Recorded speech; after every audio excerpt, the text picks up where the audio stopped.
estamos agradecidos, pues nos trajeron al mundo.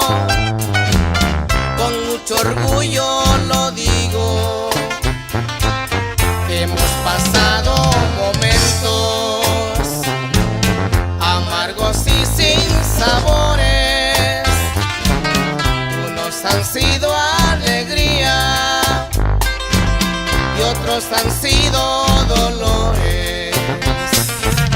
Son tres los hermosos hijos que Dios nos ha regalado, pues ya han salido adelante, todos junto a nuestro lado. 25 son los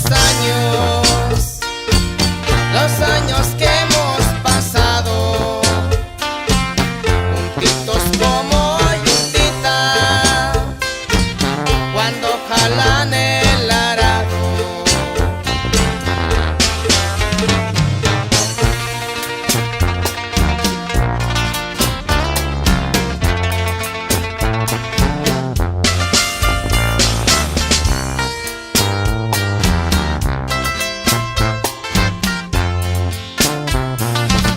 Esta vida es tan bonita y la hemos aprovechado. A veces le damos prisa, él lo va siempre a mi lado. Ella me ha querido mucho, pero con mucho cariño, junto con mis retoñitos, desde que ellos eran niños. Gracias te doy, mujercita, bastante me has soportado.